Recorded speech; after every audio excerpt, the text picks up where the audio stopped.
Bonsoir à tous, je me trouve ici dans les jardins d'un grand hôtel d'Angoulême. C'est ici que sont descendus les comédiens, les réalisateurs invités, sans oublier les membres du jury présidé par Catherine Fro. Et c'est justement ici qu'il a été présenté de façon très officielle hier soir. Regardez. Le grand soir, le jury du festival au complet, à côté des invités du film francophone. 9 hommes, une femme, Catherine Fro, à qui revient le titre de présidente. Et parmi ceux qui donneront leur avis sur les 10 films en compétition, un homme de l'ombre, critique de cinéma à Télérama et au Masque et la Plume, Pierre Murat. C'est celui théoriquement qui vient après que le film est terminé et c'est... Là je vais voir comment je vais me comporter avec des cinéastes, des acteurs, on va voir, c'est nouveau. C'est la première fois? Oui, en quelque sorte dans un jury aussi important, oui. Oui. Un jury étroitement lié au milieu du cinéma. À une exception près, le chanteur et compositeur français Benjamin Biolay. Je suis pas sûr d'être vraiment l'intrus. Après, je suis pas non plus comme un poisson dans l'eau. Je fais du cinéma, mais mon milieu, c'est la musique quand même, quoi. Mais en revanche, c'est vraiment un truc que j'accepterais pas dans la musique, quoi. D'avoir à donner des notes et des distinctions aux uns et aux autres. Je m'en sens encore moins la légitimité. Là, c'est plus comme cinéphile, on va dire, que je vais m'exprimer. Des jurys qui ont 4 jours pour voir la sélection officielle de ce 6e festival. Ils rendront leur copie mardi soir. Merci à tous.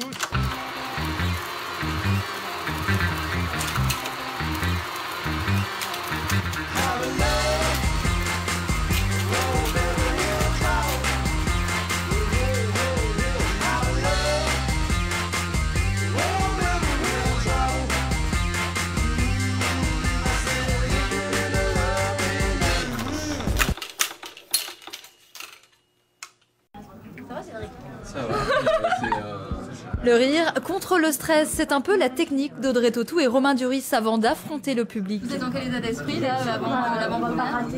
On est avec le public.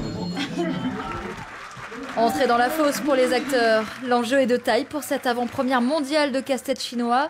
La suite de l'Auberge espagnole et de précédents volets avaient réuni près de 6 millions de spectateurs. Alors c'est la première fois qu'on projette le film et c'est un moment forcément très fort. Ça fait 2 ans que j'attends ça, moi, et ça fait presque 12 ans que j'attends ça, en fait, puisque quand j'ai commencé à faire l'Auberge espagnole, c'était même, je crois, il y a 13 ans. 13 ans que les spectateurs attendaient eux aussi les aventures de Xavier et sa bande. Suite et fin à New York, casse-tête chinois termine en beauté la trilogie entamée à Barcelone. La vie pour la plupart des gens, c'est ça. C'est d'aller d'un point A à un point B. Mais bon, pour moi, c'est pas ça. Moi, j'ai le problème du point B. Pour les acteurs, la pression retombe, c'est le soulagement. Oh, ils sont très sympas, hein. Vraiment, du début à la fin, vraiment, avec nous, ça fait très plaisir. Je pense qu'on est un peu dans l'émotion et le soulagement de voir que voilà, ça s'est vraiment très bien passé. Du côté des spectateurs, le verdict aussi est positif. C'est des belles retrouvailles après plusieurs années suite au premier film, donc vraiment un très très bon retour, en tout cas un très bon moment vécu avec eux. Extra. Oui, très beau film. Plus de 4000 privilégiés ont pu découvrir en avant-première le casse-tête chinois de Cédric Lapiche.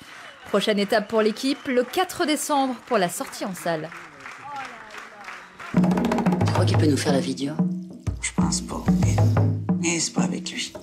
Un festival sous le signe du Québec. C'est step by step, on va l'avoir. Tu sais qu'une pitonne comme toi, fait dans cette cabane-là qu'une vieille dame. Des rétrospectives, 2 films en sélection officielle. Vic et Flo ont vu un ours du réalisateur Denis Côté. Mon Martin, il n'y avait jamais fait ça avant. Ainsi que Gabriel de Louise Archambault. Tout le monde a le droit à l'amour, non? Tu sais que c'est pas pareil pour des gens comme eux. Moi aussi. C'est dans le cadre de cet hommage qu'un accord de coopération culturelle a été signé entre le Québec et la France. Il y a une volonté de faire front ensemble, non seulement autour de la question de l'exception culturelle, mais aussi de mettre ensemble un système de coproduction, un système d'accords. Yamina Benguigui du côté français, Makakoto pour le Québec. Un ministre atypique québécois depuis 1996 et pour qui la francophonie a donc une résonance toute particulière. Je suis un produit de la francophonie. Je suis né au Cameroun, du côté francophone, élevé par des jésuites français au secondaire, fait mes études universitaires en France, à Nanterre puis à Bordeaux, pour venir par la suite à Paris, au Cours Florent et puis au Conservatoire du cinéma français. Benoît Poelvoorde et Angoulême, c'est une histoire qui dure. Après avoir été membre du jury, il revient cette fois défendre un film en compétition, Une place sur Terre. On le retrouve en interview avec la réalisatrice Fabienne Godet. En fait, c'est un film un petit peu paradoxal, il est triste, mais on rit beaucoup. Est-ce que c'est dû, c'était un parti pris ou c'est dû à la personnalité, à votre personnalité? C'était écrit comme ça. C'était écrit comme ça, je voulais un film où à la fois on rit, on pleure, quelque chose qui ressemble à la vie. À la mienne en tout cas. Ouais, c'est ce que vous dites, un hymne à la vie. Ouais. Mais du coup, c'est la personnalité peut-être de Benoît Poelvoorde. Elle amplifie tout ça. C'est-à-dire que Benoît, on rit, on pleure, voilà. Et cette figure en fait d'anti-héros, c'est plutôt un anti-héros ou un héros du quotidien finalement que vous avez construit ensemble? Je trouve ça magnifique, un héros du quotidien, moi. Beaucoup de gens sont dans le cas d'Antoine quand même. C'est-à-dire à ne plus pouvoir exprimer que tu es déconnecté avec la Terre, quoi. Et vous savez, moi j'ai un truc qui m'a... Alors ça paraît être un peu agressif, enfin un peu bizarre ce que je dis, mais chaque fois qu'un type se comporte comme un fou, ou tu vois, il y a des tueries ou des trucs de tarés, ils ont jamais bu. Ils sont jamais bourrés, ils sont jamais défoncés. C'est des mecs lucides, complètement cassés, quoi. Et ce que je trouve encore assez apaisant dans mon personnage, c'est que même s'il est déconnecté, il continue à se donner quand même une forme de courage. Vous allez voir comment j'arrive au développement. En buvant, parce que je crois qu'il boit beaucoup dans le film, mais parce que ça lui permet quand même de croire encore à quelque chose, en tout cas d'être moins fragile face à la société. Il est ailleurs, mais il n'est pas dépressif. Parce que quand on est dépressif, on est là. Antoine, il est ailleurs. Il a vraiment créé son monde, là où Elena, elle se frotte au monde. Et c'est ce qu'il lui dit, enfin, une façon de lui dire aussi, prendre la distance, quoi. Va ailleurs, crée ton monde. Il a sa tanière, Antoine, donc... Et il est loin, enfin... C'est vrai que moi j'ai une séquence où j'ai pleuré quand Benoît a interprété cette séquence, parce que c'est une séquence avec Julia, quand il lui parle de cette innocence, de ce qu'il a perdu et ce qu'il est en train de retrouver, et qui n'est absolument pas mondain, mais comme il dit, une ambition juste personnelle. Et quand on est dépressif, on ne raconte pas des choses comme ça. Bon bah merci en tout cas. Bon en tout cas ouais, vous avez bien le défendre à mon avis. Merci. Merci ma chérie.